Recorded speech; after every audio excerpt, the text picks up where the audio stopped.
जी हाँ। तो बहुत ही लंबा रास्ता तय करके हम यहाँ तक पहुँच गए हैं। सबसे पहले इस लाइफ प्रोसेस के चैप्टर में हमने न्यूट्रिशन कवर किया, उसके बाद हमने रेस्पिरेशन किया और उसके बाद ट्रांसपोर्टेशन किया। तो अब बारी आ गई है एक्सक्रीशन की। सारा काम तमाम हो चुका है, ठीक है। फूड से हमें जो भी एनर्जी लेनी थी वो हमें रेस्पिरेशन ने दे दी, उसके बाद ट्रांसपोर्ट भी हो गया उस एनर्जी का। अब हम कोई भी काम करते हैं तो उसमें वेस्टेज होता ही होता है। कोई मशीन भी काम करती है तब भी वेस्टेज होता है, ठीक है। अगर आप एक जूसर में जूस बनाते हैं तो जूस तो निकलता है बट वेस्टेज भी निकलता है। वैसे ही हमारी बॉडी भी कुछ वेस्ट प्रोड्यूस करती है। उन वेस्ट के रिमूवल के प्रोसेस को हम एक्सक्रीशन बोलते हैं। The process of removing toxic waste from the body of organism is called excretion, ठीक है। तो आज हम एक्सक्रीशन पढ़ेंगे जो कि फोर्थ और आखिरी लाइफ प्रोसेस है। हम एनिमल्स में और प्लांट्स दोनों में पढ़ेंगे, ठीक है। हम एनिमल्स कहें या फिर हम ये कहें कि ह्यूमन एक्सक्रीटरी सिस्टम हम पढ़ेंगे। Man is also an animal, हम सभी पता है, ठीक है। अब हम देखते हैं ह्यूमन एक्सक्रीटरी सिस्टम के क्या क्या पार्ट्स हैं। तो ये ह्यूमन एक्सक्रीटरी सिस्टम है। हमारी बॉडी कार्बन डाइऑक्साइड वेस्ट के रूप में प्रोड्यूस करती है, यूरिन प्रोड्यूस करती है। तो आज हम जो एक्सक्रीटरी सिस्टम देखेंगे वो यूरिन से रिलेटेड देखेंगे, ठीक है। तो हमारी बॉडी में यूरिन का फ्लो कैसे होता है, किस वजह से होता है और क्या क्या वेस्ट प्रोडक्ट्स होते हैं यूरिन के अंदर, तो वो हम देखेंगे ह्यूमन एक्सक्रीटरी सिस्टम में। सबसे पहले हम देख लेते हैं कि जो ह्यूमन एक्सक्रीटरी सिस्टम होता है उसके कंपोनेंट्स क्या क्या होते हैं। दो किडनी होती हैं, ठीक है, ये आपको दिख रही हैं।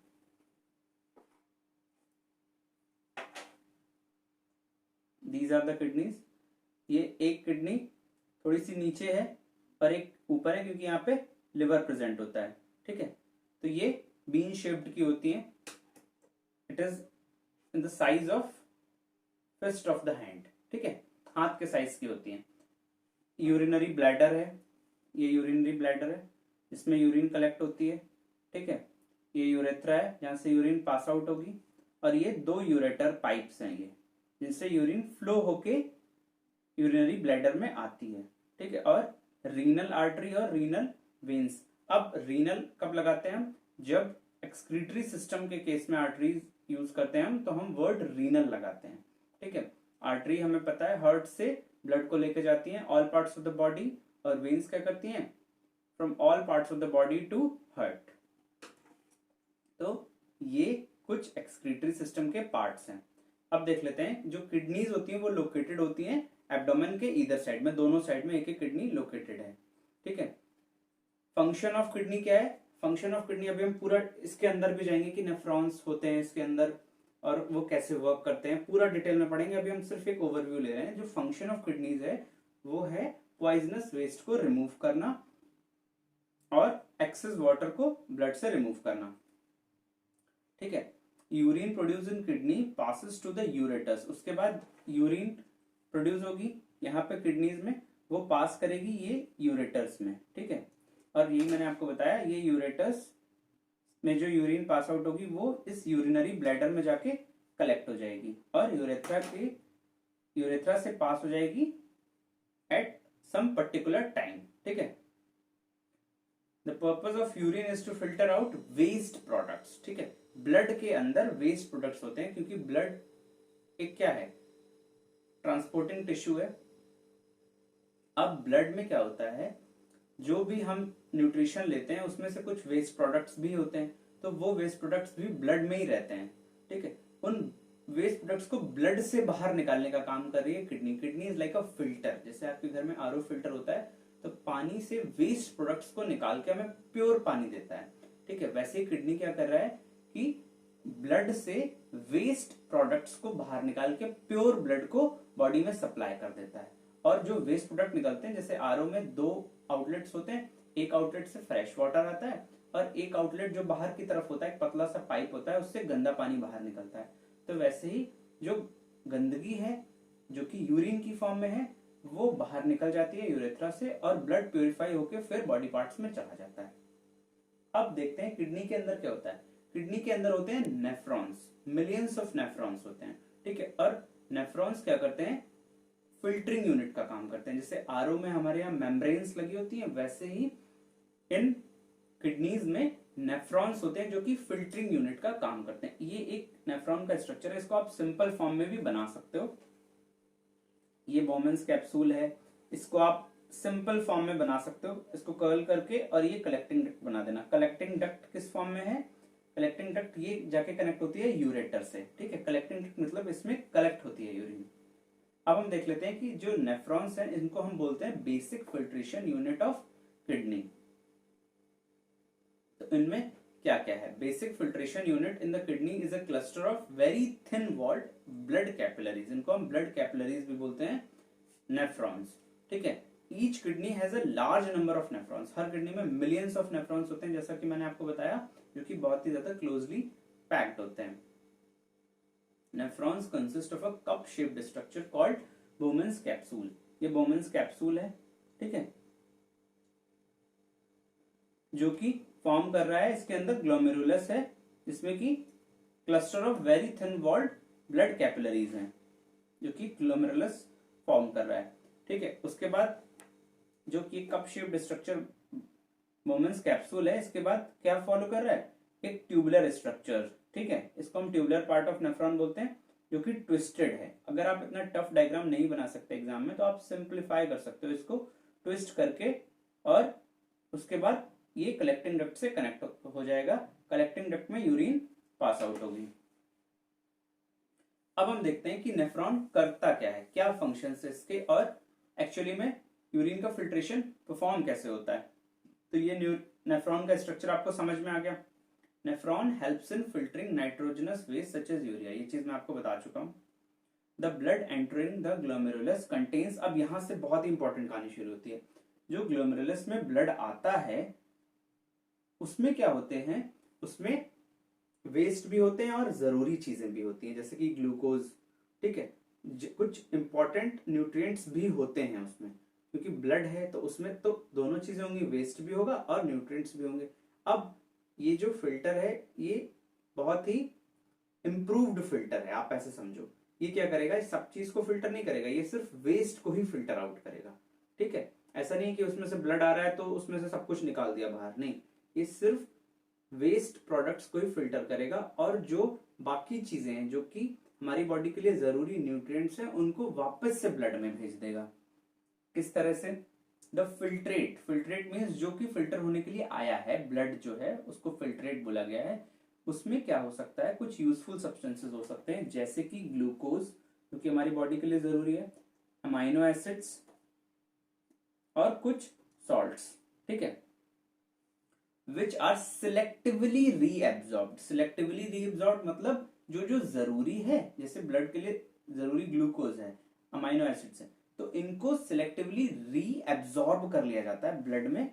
ये देखो, ये ब्लड वेसल्स हैं, तो यहां से बोमेन्स कैप्सूल में आया, उसके बाद यहां से ये जो ब्लड वेसल्स हैं इसमें ये रीएब्सॉर्प्शन हो जाएगा इसका, ठीक है। जो इंपॉर्टेंट सब्सटेंसेस हैं उनका रीएब्सॉर्प्शन हो जाता है। उसके बाद फिर क्या बचता है? सिर्फ वेस्ट सब्सटेंस बचता है, जो कि यूरिन होती है, और कुछ अनवांटेड सॉल्ट्स जो कि हमारी बॉडी को जरूरत नहीं होती है, ठीक है।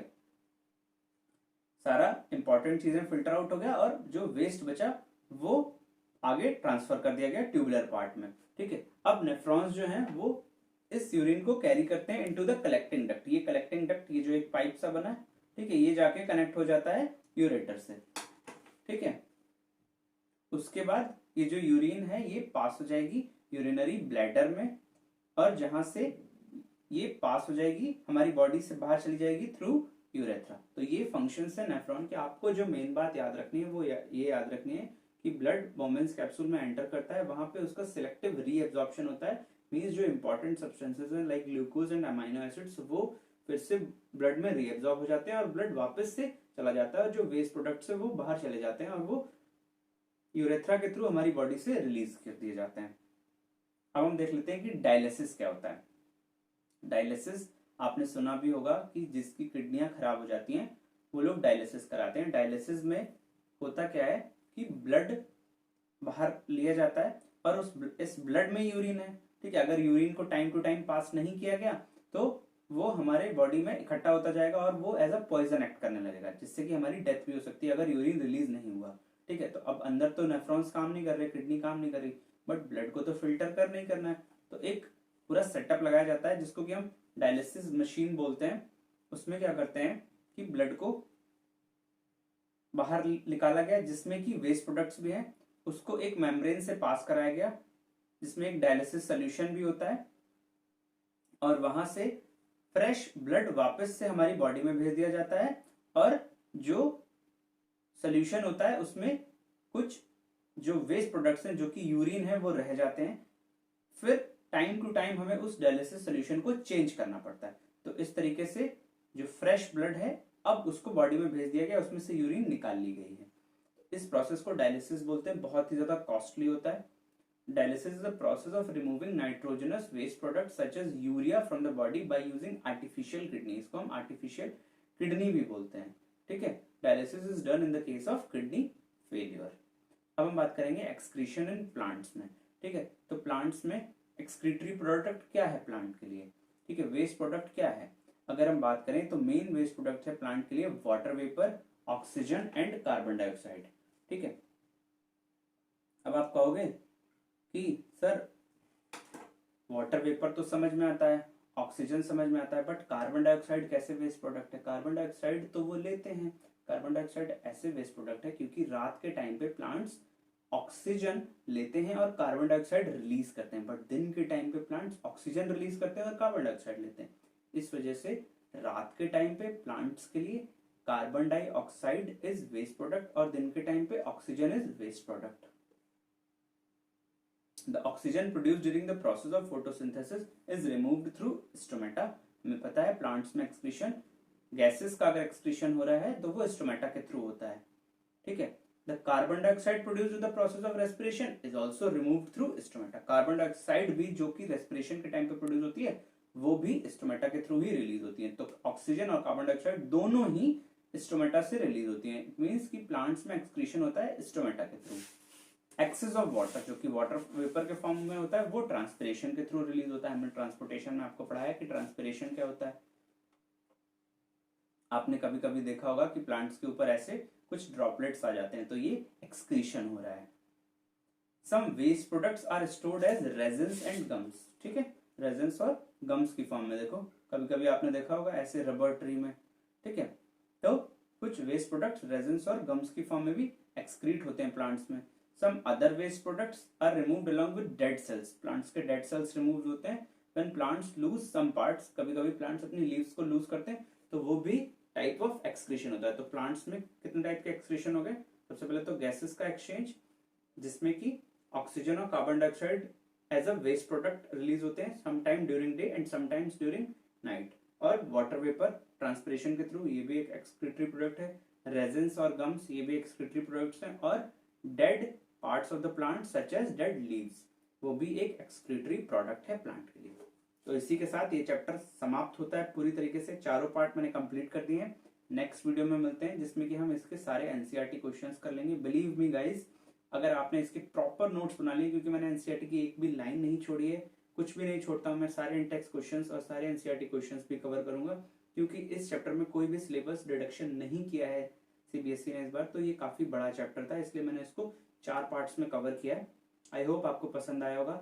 पूरी सीरीज की लिंक नीचे डिस्क्रिप्शन बॉक्स में, अगर आपने कोई भी पार्ट मिस किया है। मिलते हैं नेक्स्ट वीडियो में, तब तक अपना ख्याल रखिए, अच्छे से प्रिपरेशन कीजिए। All the best, thank you.